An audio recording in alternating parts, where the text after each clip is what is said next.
Hello दोस्तों, तो आप सभी लाइक जल्दी जुड़ जाइए। आज का क्लास स्टार्ट करेंगे। तो ये हमारा क्लास नंबर 3 है। इससे पहले क्लास 1 और 2 अपलोड कर दिए गए हैं। अगर आप लोग उस क्लास को नहीं देखे हैं तो प्लेलिस्ट में जाके उस वीडियो को आप लोग देख सकते हैं। तो आज का जो क्वेश्चन नंबर स्टार्ट होगा वो हमारा क्वेश्चन नंबर 51 से स्टार्ट करेंगे। तो चलिए देखते हैं क्वेश्चन नंबर 51 क्या है। तो क्वेश्चन नंबर 51 बोल रहा है कि नेम ऑफ द फाइल, इस फाइल का नाम बताइए। तो वर्कशॉप में आप लोग जनरली फाइल का प्रयोग किए होंगे, लेकिन इस फाइल का प्रयोग बहुत कम लोग किए होंगे। तो जो लोग आप लोग इसका आंसर जानते हैं जल्दी से कमेंट करके कमेंट की बॉक्स में बताइए कि इसका क्या नाम है। तो जो इसका ऑप्शन दिया गया है बोल रहा है कि बैरेट फाइल है, ऑप्शन बी बोल रहा है रेफरल फाइल है, ऑप्शन सी बोल रहा है क्रॉसिंग फाइल है और ऑप्शन डी बोल रहा है कि मिल्सॉ फाइल है। तो इसका राइट आंसर हो जाएगा वो ऑप्शन नंबर बी हो जाएगा। इस जो फाइल दिया गया है ये हमारा रेफरल फाइल दर्शाया गया है फिगर में। तो इसका राइट आंसर क्या हो जाएगा? Option number B. तो चलिए क्वेश्चन नंबर 52। क्वेश्चन नंबर 52 में दिया गया है वाइस का फिगर। तो बोल रहा है कि what is the name of the vice, इस वाइस का नाम क्या है। तो ये कौन सा वाइस है? देखने से लग रहा है, तो आप लोग बताइए कि इस वाइस का क्या नाम है। ऑप्शन ए बोल रहा है कि पिन वाइस है, ऑप्शन बी बोल रहा है कि पाइप वाइस है, ऑप्शन सी बोलता है हैंड वाइस है और ऑप्शन डी बोल रहा है कि मशीन वाइस है। तो ये इसका राइट आंसर हो जाएगा ऑप्शन नंबर क्या हो जाएगा? ए, पिन वाइस। पिन वाइस ये हमारा फिगर में दिया गया है। इस वाइस का प्रयोग हम लोग छोटे छोटे कार्य को करने के लिए प्रयोग करते हैं।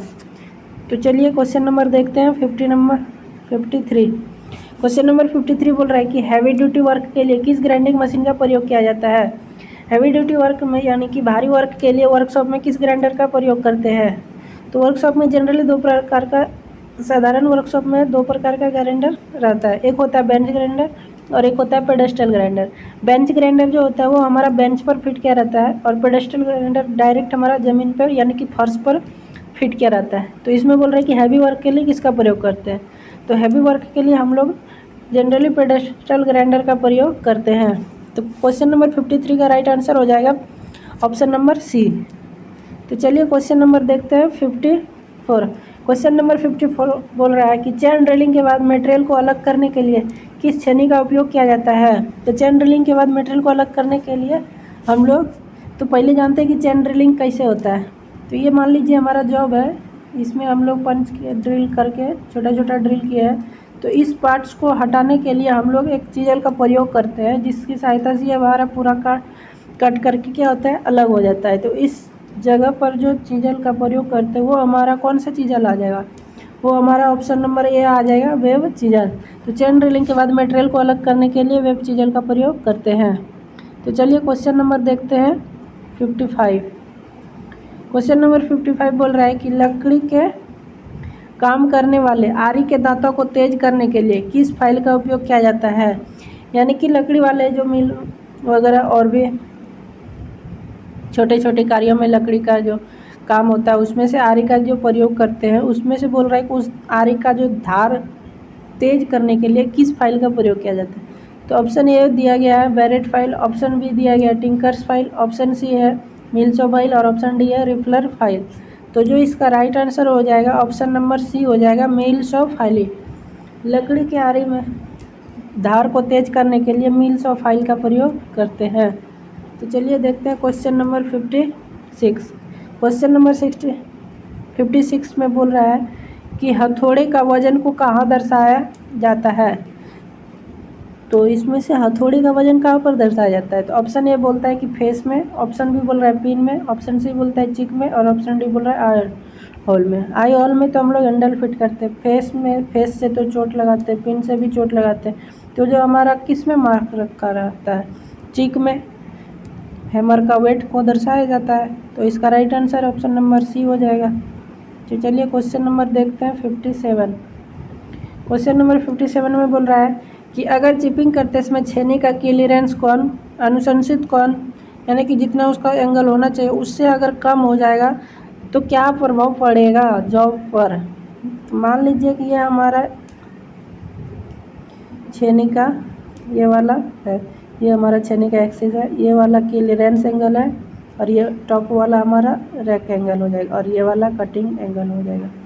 तो बोल रहा है कि ये वाला चीज़ अगर थोड़ा सा नीचे आ जाएगा क्लियरेंस कौन कम हो जाएगा तो छेनी क्या करेगा, मटेरियल को काटेगा कि नहीं काटेगा। जब हमारा ये छेनी इधर आ जाएगा तो ये हमारा जॉब पे फिसलने का काम करने लगेगा, तो ये हमारा मटेरियल को क्या करेगा, नहीं काट पाएगा। तो चलिए ऑप्शन में देखते हैं क्या क्या दिया गया है। ऑप्शन में बोल रहा है कि कटिंग एज घुस नहीं सकती और छेनी फिसल जाएगी। ऑप्शन बी बोल रहा है कटिंग एज अंदर घुस जाएगा, कट और गहरा होगा। ऑप्शन बी बोल रहा है कि कटिंग एज टूट जाएगी। ऑप्शन डी बोलता है छेनी की कटिंग एज सीधी रेखा पर स्वतंत्र रूप से चलता है। तो जो इसका राइट आंसर हो जाएगा वो ऑप्शन नंबर ए हो जाएगा कि कटिंग एज घुस नहीं सकती और छेनी हमारा क्या होता है, फिसल जाता है। अगर क्लियरेंस एंगल कम होगा तो छेनी फिसल जाएगा। चलिए क्वेश्चन नंबर 58 की ओर। क्वेश्चन नंबर 58 है कि टूटे बिना तन्यता बलों के प्रभाव का विरोध करने वाले धातु की प्रॉपर्टी का नाम बताइए। मटेरियल वाले चैप्टर में, मेटल का चैप्टर में जो उसमें से अदर प्रॉपर्टी होता है उसमें से बोल रहा है कि धातु का ऐसा कौन सा गुण है जिसमें से कि टूटे बिना तन्यता बलों का प्रभाव का विरोध करती है।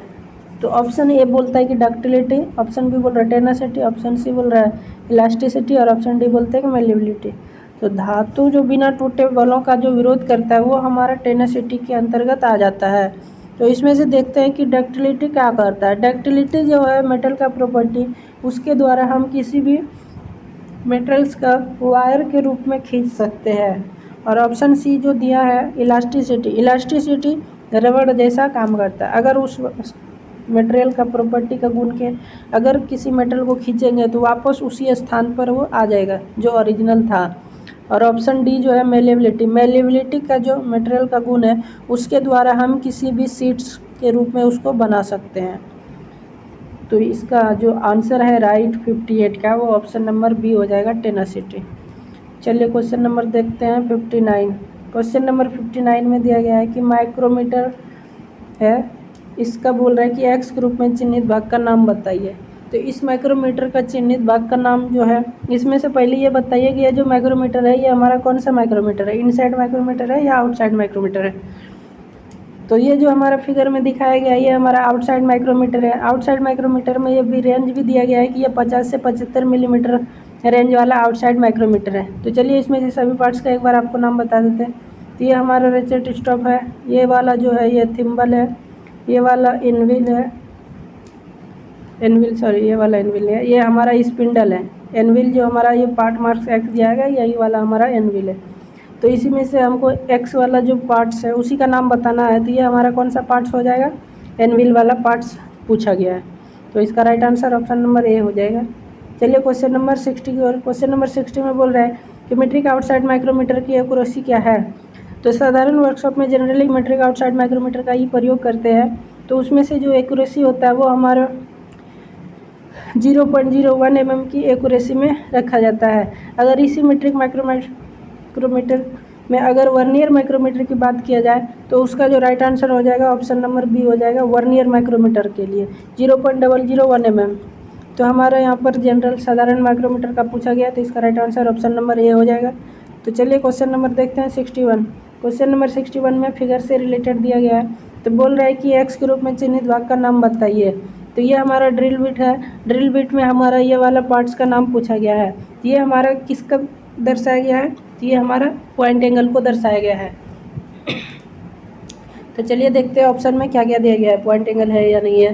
तो ऑप्शन देख पा रहे होंगे, ऑप्शन ए में दिया गया लिप, ऑप्शन बी में दिया गया लैंड, ऑप्शन सी में फ्लैंक दिया गया और ऑप्शन डी बोल रहा है कि पॉइंट एंगल है। तो उसका जो राइट आंसर फिगर में दिया गया था उसका क्या है, हमें पॉइंट एंगल है। तो चलिए क्वेश्चन नंबर देखते हैं 62। क्वेश्चन नंबर 62 में बोल रहा है ड्रिल सेंग में किस प्रकार का टेपर दिया जाता है। ड्रिल सेंग में जो टेपर दिया जाता है वो जो डायरेक्टली फिट हो जाता है तो उसमें से कौन सा टेपर रहता है। तो ऑप्शन ए बोलता है पिन टेपर, ऑप्शन बी बोल रहा है मेट्रिक टेपर, ऑप्शन सी बोल रहा है मॉस टेपर, ऑप्शन डी बोल रहा है जर्नो टेपर।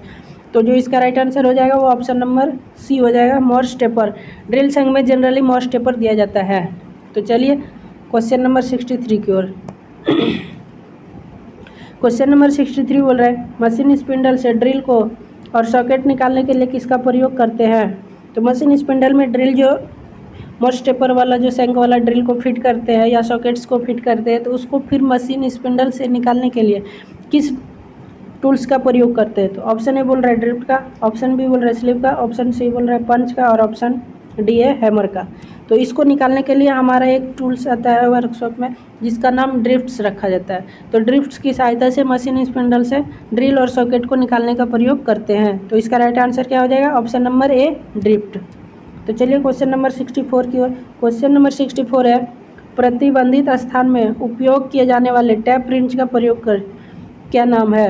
यानी कि जहाँ पर साधारण वर्कशॉप में generally double ended tap wrench या सॉलिड टाइप टैप रिंच का प्रयोग करते हैं, जहाँ पर छोटी छोटी जगह रहता है और वहाँ पर हम इन दोनों रेंच का प्रयोग नहीं कर पाते हैं, तो वहाँ पर बोल रहा है कि किस टैप रिंच का प्रयोग करेंगे।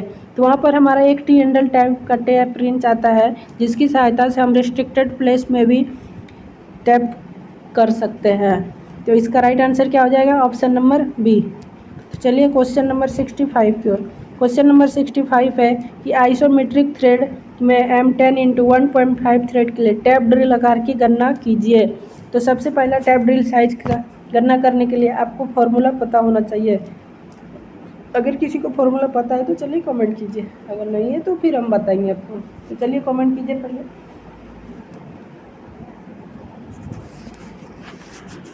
तो जो टैप ड्रिल साइज का जो सूत्र होता है, टैप ड्रिल साइज बराबर टैप साइज -2 × डेप्थ, जहाँ डी का मान कितना होता है 0.61 × पिच, ये हमारा डेप्थ रहता है। तो टैप साइज कितना दिया गया है 10 - 2, डी का मान क्या होता है 0.61 × पिच, पिच कितना दिया गया है 1.5।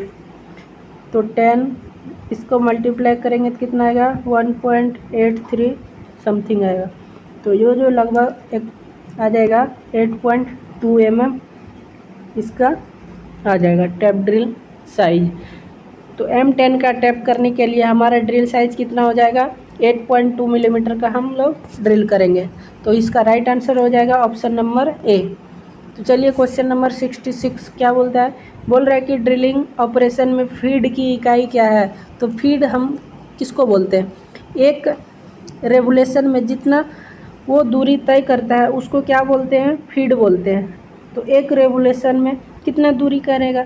तो मिलीमीटर में ही जॉब को जनरली हम लोग क्या करते हैं? मेजर करते हैं। तो यानी कि मिलीमीटर प्रति रेवोल्यूशन में जितना दूरी तय करता है उसी को हम लोग फीड बोलते हैं। तो इसका राइट आंसर हो जाएगा ऑप्शन नंबर बी, मिलीमीटर प्रति रेवोल्यूशन।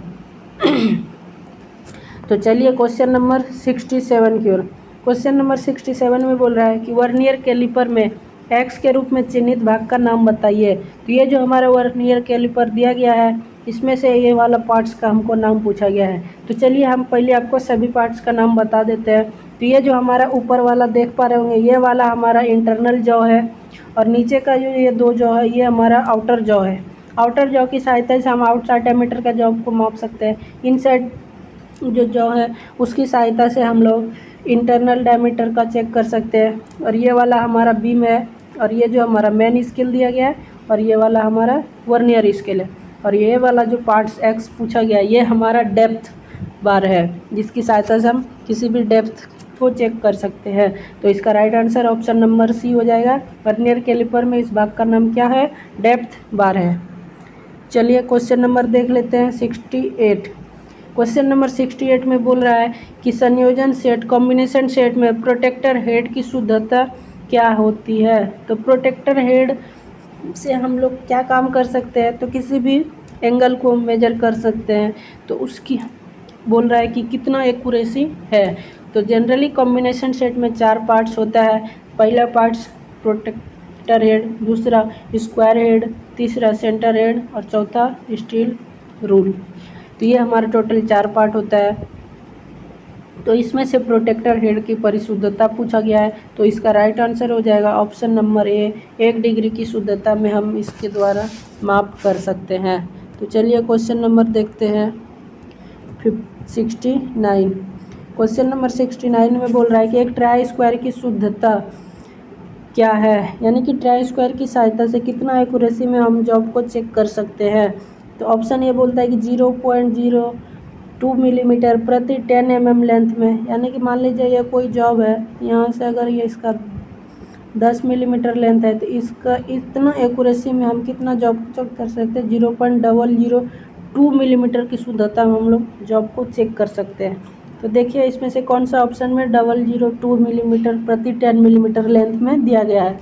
तो यहाँ पर आप लोग देख पा रहे होंगे ऑप्शन नंबर सी में दिया गया है कि 0.002 मिलीमीटर प्रति 10 मिलीमीटर लेंथ में ट्राई स्क्वायर की शुद्धता हम लोग चेक कर सकते हैं। तो इसका right answer option number C हो जाएगा। देखते हैं क्वेश्चन नंबर 70 बोल रहा है कि which punch is used for the witness mark. Witness mark के लिए किस पंच का प्रयोग करते हैं। किसी भी जॉब की मार्किंग करने के बाद उसको पक्का करने के लिए किस पंच का प्रयोग करते हैं। तो वो ऑप्शन नंबर ए में जो दिया गया है डॉट पंच। तो डॉट पंच की सहायता से मार्किंग लाइन को पक्का करने के लिए प्रयोग करते हैं। तो डॉट पंच का एंगल कितना होता है। तो इसका एंगल 60 डिग्री होता है। और एक दिया गया है सेंटर पंच। सेंटर पंच का एंगल कितना होता है 90 डिग्री होता है।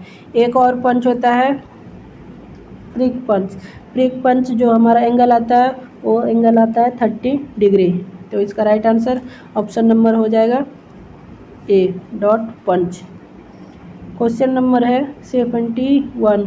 क्वेश्चन नंबर 71 बोल रहा है कि उस कैलिपर का नाम बताइए जिसकी एक टांग एडजस्टेबल डिवाइडर पॉइंट और दूसरा टांग मुड़ा हुआ होता है। तो ये कौन सा कैलिपर है। तो ये जो हमारा कैलिपर आता है वो हमारा जेनी कैलिपर है। जेनी कैलिपर का जो हमारा डिज़ाइन किया गया है वो एक टांग सीधा रहता है, दूसरा टांग मुड़ा हुआ रहता है। तो उसको हम लोग कौन सा कैलिपर बोलते हैं जेनी कैलिपर। जेनी कैलिपर को और दो नामों से जाना जाता है। उसमें से एक और नाम होता है हार्मोफ्रोडाइट कैलिपर और दूसरा नाम होता है ऑडलेक कैलिपर। तो इसका राइट आंसर हो जाएगा ऑप्शन नंबर ए। चलिए क्वेश्चन नंबर 72 की ओर। क्वेश्चन नंबर 72 में एक फिगर से क्वेश्चन पूछा गया है। तो बोल रहा है कि सतह गेज में एक्स के रूप में चिन्हित भाग का नाम क्या है। तो ये जो हमारा दिया गया है ये सरफेस गेज दिया गया है और ये हमारा साधारण सरफेस गेज है जिसकी सहायता से किसी भी जॉब का स्ट्रेटनेस मार्किंग कर सकते हैं पैरेललिज्म। तो इसमें से बोल रहा है कि इस पार्ट्स का नाम क्या है। तो ये वाला जो पार्ट है ये हमारा स्क्रैबर को पकड़ के रखा गया है। तो इसका नाम हम लोग स्नग बोलते हैं। तो इसका right answer option number B है। तो चलिए और भी पार्ट्स को जानते हैं। ये वाला हमारा बेस है, ये जो हमारा है स्पिंडल है, ये वाला क्या है इसको हम लोग स्क्रैबर बोलते हैं और ये जो एक्स के रूप में दर्शाया गया है इसको हम लोग स्नग बोलते हैं। तो इसका right answer option number B हो जाएगा। चलिए क्वेश्चन नंबर 73 की ओर। क्वेश्चन नंबर 73 में दर्शाया गया है कि संयोजन सेट में एक्स के रूप में चिन्हित भाग का नाम बताइए। तो चलिए देखते हैं कॉम्बिनेशन सेट में कौन सा पार्ट्स दिया गया है। तो यहाँ पर दर्शाया गया है ये जो कॉम्बिनेशन सेट का एक पार्ट है ये बोल रहा है कि इसको क्या बोलते हैं। तो इसकी सहायता से हम लोग किसको चेक करते हैं, एंगल को चेक करते हैं। तो एंगल चेक करने के लिए कॉम्बिनेशन सेट में किसका प्रयोग करते हैं, तो प्रोटेक्टर हेड का प्रयोग करते हैं। और प्रोटेक्टर हेड की एक्यूरेसी कितना डिग्री अभी बताए थे, बताइए कमेंट करके कितना डिग्री होता है। तो प्रोटेक्टर हेड की जो एक्यूरेसी होता है वो हमारा 1 डिग्री होता है। तो इसका right answer option number D हो जाएगा। चलिए क्वेश्चन नंबर देखते हैं 74। क्वेश्चन नंबर 74 में बोल रहा है कि किस प्रकार के डेटम लाइन का प्रयोग किया गया है। ऑप्शन ए बोल रहा है कि एज डेटम, ऑप्शन बी बोल रहा है पॉइंट डेटम, ऑप्शन सी बोल रहा है centre line datum, option D बोल रहा है रेफरेंस लाइन डेटम।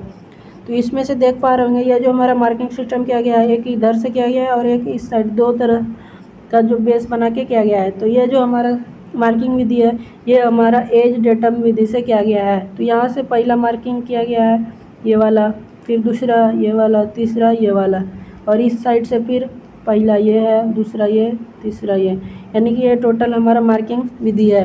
तो इसमें से जो मार्किंग की ये वाला विधि है इसको हम लोग क्या बोलते हैं, तो एज डेटम बोलते हैं। तो क्वेश्चन नंबर 74 का right answer option number A हो जाएगा। चलिए आज का क्वेश्चन 75 और ये हमारा आज का लास्ट क्वेश्चन है। बोल रहा है इस समानांतर ब्लॉक का नाम क्या है।